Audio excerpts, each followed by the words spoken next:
आइए आज हम अपना सेकेंड चैप्टर हनीसकल का पढ़ते हैं। That is how the dog found himself a new master. आपको उससे पहले कोई भी चैप्टर दिया होगा या पोयम दी होगी तो बिफोर यू रीड गिवन होगा, आपको उसको पढ़ना है। तो आइए हम भी पढ़ते हैं। You may know that the dog and the wolf are closely related. आपको पता होगा कि जो डॉग है और वुल्फ है वो दिखने में एक जैसे लगते थे। You may also know something about how over the centuries human beings have been domesticated and tamed wild animals. आपको ये भी पता है कि कैसे सेंचुरीज, सालों के साल चीज़ें चेंज हुई और ह्यूमन बींग्स ने एनिमल्स को अपने साथ रखा। टेम मतलब होता है पालतू बनाना।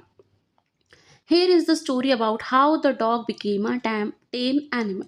हम यहाँ पर एक स्टोरी में पढ़ेंगे कि डॉग एक टेम एनिमल, एक पालतू जानवर कैसे बने। So this is our title chapter name, how the dog found himself a new master. कि डॉग ने अपना एक नया मालिक कैसे ढूंढा, वो हम इस चैप्टर में पढ़ेंगे। ठीक है, तो आइए स्टोरी पढ़ते हैं। स्टोरी दी हुई है यहाँ पर। Dogs were once their own master. Dog पहले अपने खुद के मालिक होते थे, जैसे वुल्फ्स होते थे। Until a dog was born who was ill pleased.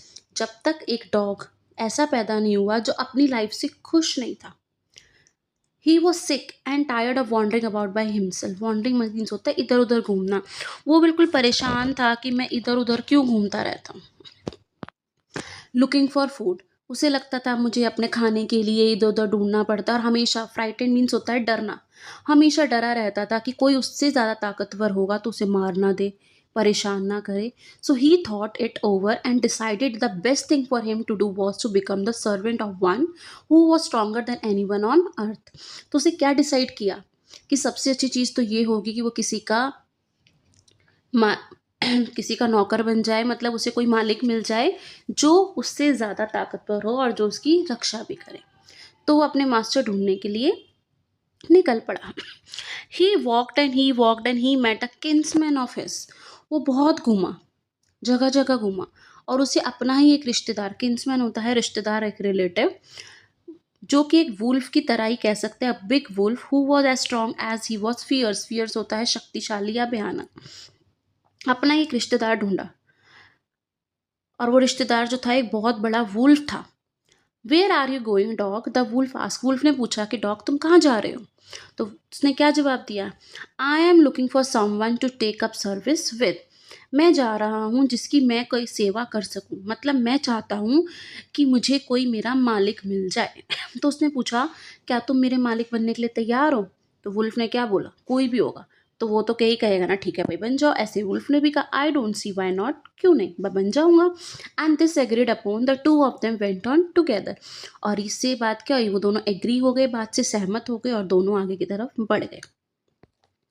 They walked and all of a sudden, वो बहुत चले, काफ़ी टाइम साथ रहे, लेकिन अचानक से क्या हुआ, वुल्फ ने अपनी नोज लिफ्ट करी, मतलब इधर उधर घूम रहा होगा तो उसे कुछ सुनाई दिया।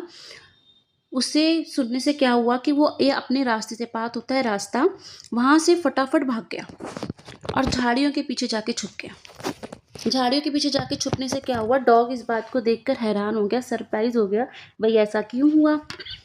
उसने पूछा भी, what's come over you master, he ask, what has frighten you so. तुम्हें किस चीज़ से डर लगता है। Can't you see there is a bear out there and he might eat up both of us, you and me. उसने बोला तुम्हें नजर नहीं आ रहा कि बाहर एक बियर है और उसने हमें देख लिया तो हम दोनों को खा जाएगा। Seeing that bear was stronger than the wolf, the dog decided to take up service with him। तो डॉग ने सोचा भाई ये वुल्फ तो किसी से डरता है, इसका मतलब ये जो है इस अर्थ पे सबसे ज़्यादा शक्तिशाली नहीं है, बियर शक्तिशाली है। तो वो क्या किया, डॉग ने वुल्फ को बोला ठीक है भाई, जब तुम स्ट्रांग नहीं हो तो मैं बियर के पास जा रहा हूँ। तो उसने वुल्फ को छोड़कर वो बियर के पास चला गया और बियर भी इजीली एग्री हो गया, ठीक है भाई मैं बन जाऊंगा तुम्हारा मास्टर। बियर ने क्या बोला, let us go and find a herd of cows. Heard means होता है बेटा ग्रुप, यहाँ पर बोला गया है काउस की, मतलब जो गायें, उनके झुंड की बात की गई है, उसे हर्ड कहते हैं। I will kill a cow and then we can both eat our fill. Fill मतलब यहाँ पर है पेट भरना। हम दोनों जो है काउ ढूंढेंगे और कोई भी एक मिल गई तो हम उसे मारकर खा जाएंगे। They walked and soon saw a herd of cows, but just as they were about to come up to it, they were stopped by a terrible noise. उन्हें झुंड तो दिखा, लेकिन अचानक से कोई आवाज़ आई, टेरिबल नॉइज, बिल्कुल डरावनी आवाज़. The cows were mooing loudly. Mooing जो है काऊ की साउंड होती है. काऊ बहुत तेज तेज आवाज़ें निकाल रही थी और पैनिक, पैनिक होता है घबराना, घबरा के इधर उधर भाग रही थी. The bear looked out from a behind a tree. Bear पेड़ के पीछे छुप कर देख रहा था. Then he too ran hastily deeper into the forest. Hastily होता है जल्दी जल्दी. वो भी देखकर जल्दी जल्दी इधर उधर भाग गया अपनी जान बचाने के लिए. Now why did I have to come here, said he to the dog. It is the lion who rules the forest in these parts. फिर डॉग ने वही सेम क्वेश्चन पूछा तो वियर ने क्या जवाब दिया कि एक लायन है जो कि इस जंगल पे राज करता है. The lion, who is he. Dog ने पूछा अच्छा लायन ये कौन है. उसने कहा डोंट यू नो, तुम्हें नहीं पता. He is the strongest beast on earth. Beast होता है जानवर. इस धरती पे सबसे ज़्यादा शक्तिशाली जानवर कोई है तो वो लायन है. Well then I will say good bye to you. उसने कहा ठीक है भाई, तुम शक्तिशाली नहीं हो, वो शक्तिशाली है तो मैं उसके पास चला जाता हूँ, क्योंकि वो मुझे तो अर्थ में जो सबसे ज़्यादा शक्तिशाली है उसके पास जाना है. Then off the dog went to ask the lion to be his master. फिर उसने सेम लायन से क्वेश्चन पूछा और लायन भी एग्री हो गया. ठीक है भाई, मैं भी बन जाऊँगा तुम्हारा master. And the dog stayed with him and served him for a long and long time. Dog ने उसकी बहुत टाइम तक सेवा करी. उनकी लाइफ बहुत अच्छी चल रही थी. कोई शिकायत भी नहीं थी उनके पास, क्योंकि जंगल में लायन ज़्यादा शक्तिशाली तो था ही नहीं. No one dare to touch the dog. किसी में इतनी हिम्मत भी नहीं थी कि वो डॉग को टच कर सके, ऑफेंड कर सके, मतलब उसके खिलाफ जा सके. But one day the two of them were walking side by side along a path that ran amid bare cliffs when all of a sudden the lion stopped. एक दिन क्या हुआ, वो दोनों किसी रास्ते पे चल रहे थे. एक बेयर क्लिफ, क्लिफ होता है यहाँ पर दिया गया स्टीप हाई रॉक, जो ऊंचे ऊंचे पहाड़ होते हैं जहाँ पर कोई घास वगैरह नहीं है लेकिन पहाड़ ऊंचे ऊंचे हैं. वहाँ पर वो दोनों चल रहे थे. एकदम से लायन रुका. He gave a great roar and struck the ground angrily with his paw. बहुत तेज दहाड़ा और गुस्से में उसने अपना पैर पटका. अपने पंजे जो है उसने पत्थर पे इतनी गुस्से में पटके कि वहाँ पर एक छोटा सा कह लो या बड़ा एक होल हो गया. Then he began to back away very quietly. और वो वहाँ से चुपचाप चला गया.